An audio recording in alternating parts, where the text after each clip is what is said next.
Hi hello ಎಲ್ರಿಗೂ ನಮಸ್ಕಾರ. Welcome back to my YouTube channel. ಎಲ್ರು ಆರಾಮಾಗಿ ಸೇಫ್ ಆಗಿದ್ರೆ ಅಂತ ಭಾವಿಸ್ತೀನಿ. ನಾನು ಕೂಡ ಆರಾಮಾಗಿ ಸೇಫ್ ಆಗಿದ್ದೀನಿ. ನಾನು ಡೈಲಿ ವ್ಲಾಗ್ ಮಾಡ್ತಾ ಇದ್ದೀನಿ. ಇವತ್ತಿನ ವ್ಲಾಗ್ ಏನು ಅಂತ ಅಂದರೆ ಹಬ್ಬದ ಪ್ರಿಪ್ರೇಷನ್ ವ್ಲಾಗ್ ಆಗಿರುತ್ತೆ. ಇವಾಗ ಆಲ್ರೆಡಿ ಸಂಜೆ ಆಗಿದೆ, ಬೆಳಗ್ಗೆಯಿಂದ ವ್ಲಾಗ್ ಮಾಡ್ಕೊಂಡಿಲ್ಲ, ಸಂಜೆ ಮಾಡ್ಕೋತಾ ಇದ್ದೀನಿ. ಒಂದಷ್ಟು ಆಲ್ರೆಡಿ ವಿಡಿಯೋಸ್ ಮಾಡ್ಕೊಂಡಿದ್ದೀನಿ, ಅದನ್ನು ಕೂಡ ಹಾಕ್ತೀನಿ. ನಿಮಗೆ ಇಷ್ಟ ಆಗುತ್ತೆ ಅಂತ ಅನಿಸುತ್ತೆ. ವಿಡಿಯೋನ ನೋಡಿ ಇಷ್ಟ ಆಗಿದ್ರೆ ಒಂದು ಪುಟ್ಟ ಲೈಕ್ ಶೇರ್ ಕಮೆಂಟ್ ಮಾಡಿ, ಸಬ್ಸ್ಕ್ರೈಬ್ ಮಾಡಿಕೊಂಡು ಸಪೋರ್ಟ್ ಮಾಡಿ. ದಯವಿಟ್ಟು ಚಾನಲ್ನ ಸಬ್ಸ್ಕ್ರೈಬ್ ಮಾಡಿಕೊಂಡು ವಿಡಿಯೋನ ಸಪೋರ್ಟ್ ಮಾಡಿ. ಇವತ್ತೊಂದು ಇದು ನಮ್ಮ ಪುಟ್ಟ ಏನೋ ಆರ್ಡ್ರ್ ಮಾಡಿದ್ದ, ಸರಿ ಇದನ್ನು ಅನ್ಬಾಕ್ಸ್ ಮಾಡ್ತಾ ಇದ್ದೀನಿ.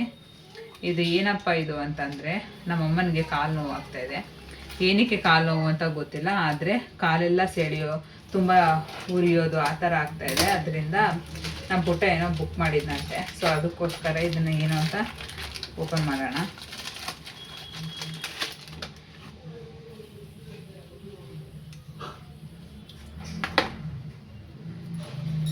ಇದು ಯಾವುದೋ ವೇದಾಲಯ ಅಂತ ಇದೆ.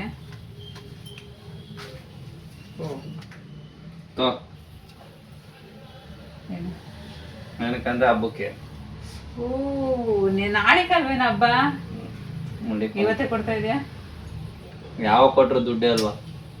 ನನ್ನ ಮಗನ್ಗೆ, ನಿಮ್ಮ ಮಗಂಗೂ ನಾನು ನನ್ನ ಮಗನ ಕೊಡಲ್ವಾ? ನೀ ಕೊಟ್ಬಿಡು ಗೈಸ್. ಇದು ನೋಡೋಣ, ಇದೇನಾದ್ರು ಚೆನ್ನಾಗಿ ಏನಾದ್ರು ಕಾಲು ನೋವು ಕಮ್ಮಿ ಗಿಮ್ಮಿ ಆಯ್ತು ಅಂದ್ರೆ ನಾನು ಏನು ಹೇಳ್ತೀನಿ, ರೆಫರ್ ಮಾಡ್ತೀನಿ. ತಗೊಳಮ್ಮ, ನಿನ್ನ ಅಳಿಯ ಬುಕ್ ಮಾಡಿರೋದು ಕಾಲು ಗುಡಿಯೋ ಸ್ಪ್ರೇ. ನೋಡು, ಹಾಕೊಂಡು ನೋಡು. ದಿನಕ್ಕೆ 4-5 ಸರಿ ಸ್ಪ್ರೇ ಮಾಡ್ಕೊಳ್ಳೋದು. ಹಾಕದ ಸ್ಪ್ರೇ ಮಾಡೋದ? ಇದು ಇಲ್ಲ, ರೋಲ್ ತರ ಮಾಡೋದು. ಹೀಗೆ ರೋಲ್. ಸರಿ, ಅಲ್ಲಿ ನೀರ್ ಕೊಡೋದು, ಪ್ಯಾನ್ ಅಲ್ಲಿ ಹೊಡ್ಸ್ಬಿಡ್ತೀನಿ. ಸರಿ ಗೈಸ್, ವಿಡಿಯೋ ನೋಡಿ ಇಷ್ಟ ಆಗತ್ತೆ. ಸೊ ನೀವು ಕೂಡ ಎಲ್ಲರ ಮನೇಲೂ ಹಬ್ಬದ ಪ್ರಿಪ್ರೇಷನ್ ನಡೀತಾನೆ ಇರುತ್ತೆ.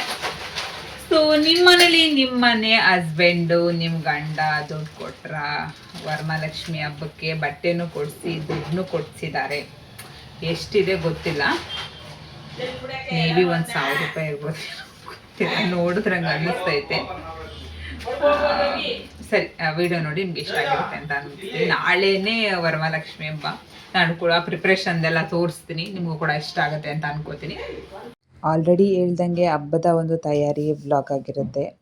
ನಮಗೆ ಸಾಮಾನ್ಯವಾಗಿ ಕೆಲಸ ಜಾಸ್ತಿ ಬರೋದು ಹಬ್ಬದಲ್ಲಿ ಅಡುಗೆ ಮನೆ ಕೆಲಸ. ಅಡುಗೆ ಮನೆ ಫುಲ್ ಕ್ಲೀನ್ ಆಯಿತು, ಡೀಪ್ ಕ್ಲೀನ್ ಆಯಿತು ಅಂತಂದರೆ ಮಿಕ್ಕಿದ ಕೆಲಸ ಎಲ್ಲ ಪಟ್ಟಂತ ಆಗ್ಬಿಡುತ್ತೆ.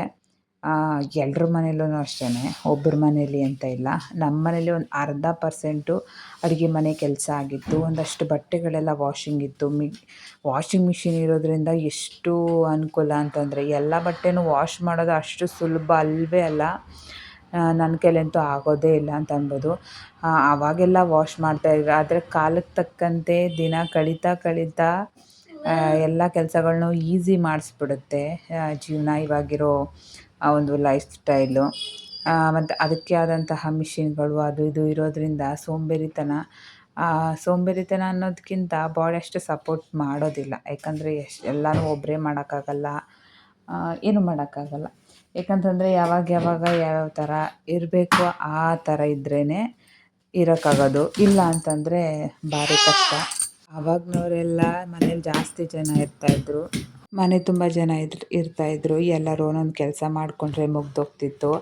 ಆದರೆ ಇವಾಗ ಒಬ್ಬೊಬ್ಬರೇ ಇರೋದು, ಮತ್ತು ಬ್ಯಾಂಗ್ಳೂರುಗಳಲ್ಲಿ ಸಿಂಗಲ್ ಫ್ಯಾಮಿಲಿ ಇರೋದ್ರಿಂದ ಎಲ್ಲ ಕೆಲಸನೂ ಅವರೇ ಮಾಡ್ಕೋಬೇಕಾಗತ್ತೆ. ಅದ್ರ ಜೊತೆಗೆ ಕೆಲಸನೂ ಕೂಡ ಇರುತ್ತೆ. ಮನೆ ಮತ್ತು ಕೆಲಸ ಎರಡನ್ನೂ ಮೇಂಟೈನ್ ಮಾಡೋದು ತುಂಬಾ ಕಷ್ಟ ಇರುತ್ತೆ. ಸೊ ಅದರಿಂದ ಈ ಥರ ಎಲೆಕ್ಟ್ರಾನಿಕ್ಸ್ ಐಟಮ್ಸ್ಗಳ ಬಗ್ಗೆ, ಈ ಥರ ಮಿಷಿನ್ಗಳ ಬಗ್ಗೆ, ಎಲೆಕ್ಟ್ರಾನಿಕ್ ಐಟಮ್ಸ್ಗಳ ಕಡೆ ಎಲ್ಲರೂ ಕೂಡ ಹೋಗ್ಬಿಡ್ತಾರೆ. ಅದರಲ್ಲೂ ಹಬ್ಬದಲ್ಲಿ ಪಾತ್ರೆ ತೊಳೆಯೋದು ಇದೆಯಲ್ಲ, ಅದರಷ್ಟು ದೊಡ್ಡ ಕೆಲಸ ಇನ್ನು ಯಾವುದೂ ಇಲ್ಲ.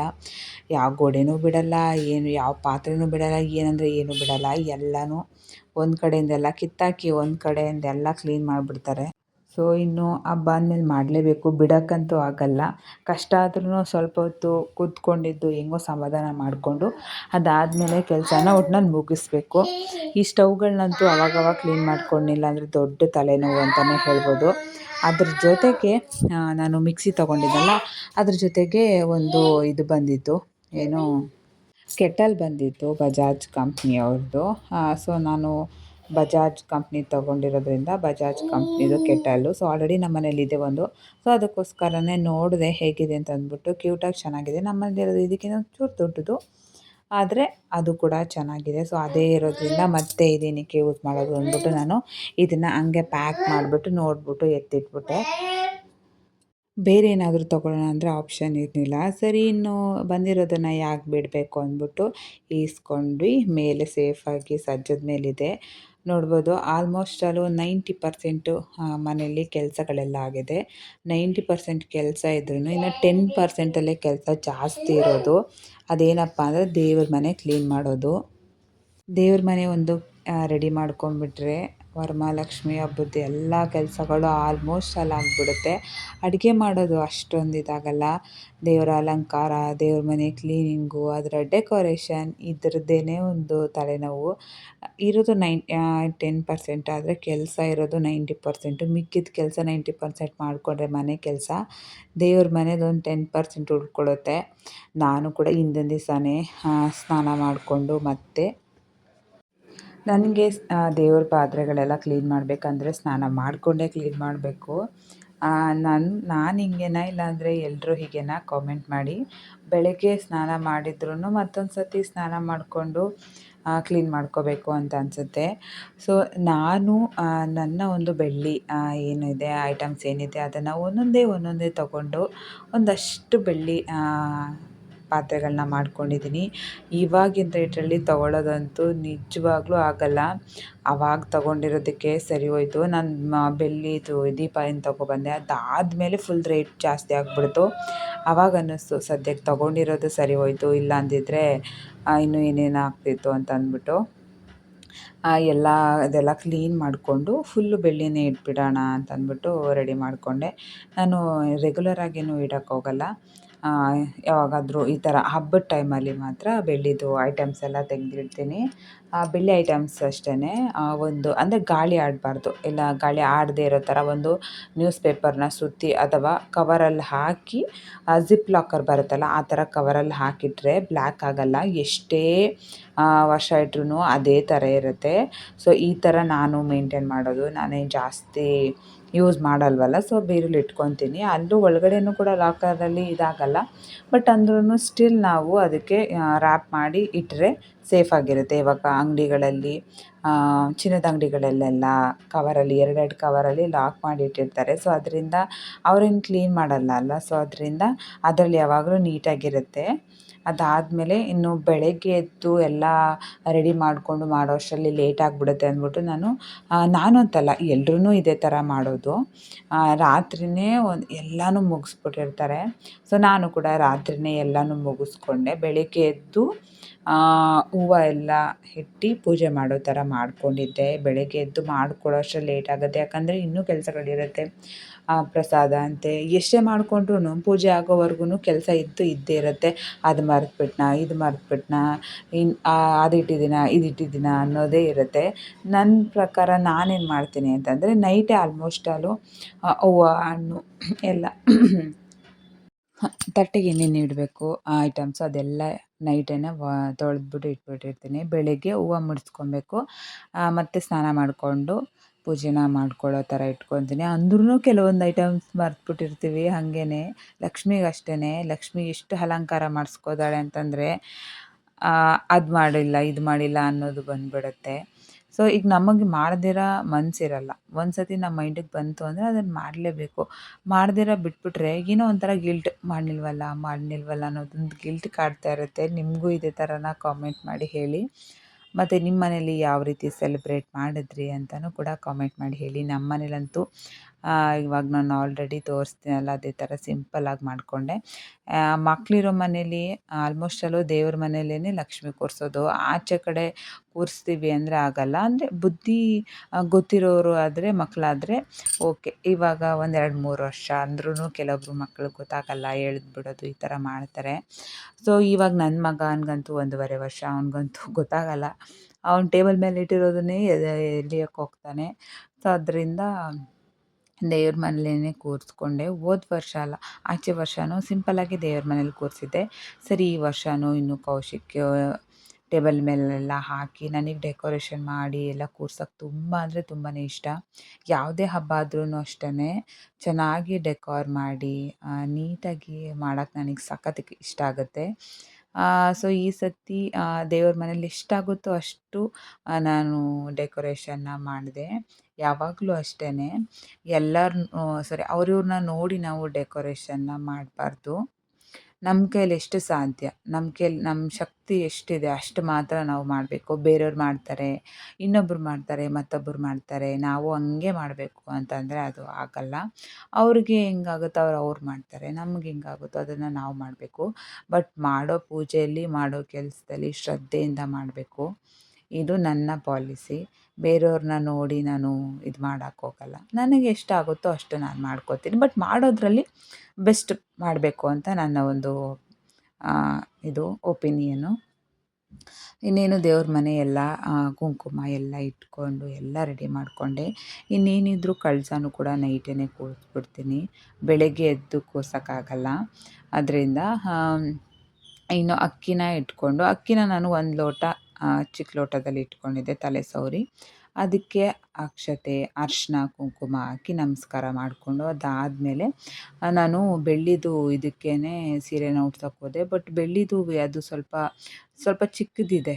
ಅದರಿಂದ ಏನಾಗುತ್ತೆ, ಬಿದ್ದೋಗುತ್ತೇನೋ ಅನ್ನೋ ಇದರಿಂದ ನಾನು ನಾರ್ಮಲಾಗಿ ಕಳಸ ಕೂರಿಸ್ತೀನಲ್ಲ ಅದರಲ್ಲೇ ನಾನು ಕೂರಿಸಿದೆ. ತಾಮ್ರದಲ್ಲಾದ್ರೂ ಕೂರಿಸ್ಬೋದು, ಏನೂ ಇಲ್ಲ. ನಮ್ಗೆ ಯಾವುದ್ರಲ್ಲಿ ಬರುತ್ತೋ ನಾವು ಅದರಲ್ಲಿ ನಾವು ಮಾಡ್ಬೋದು.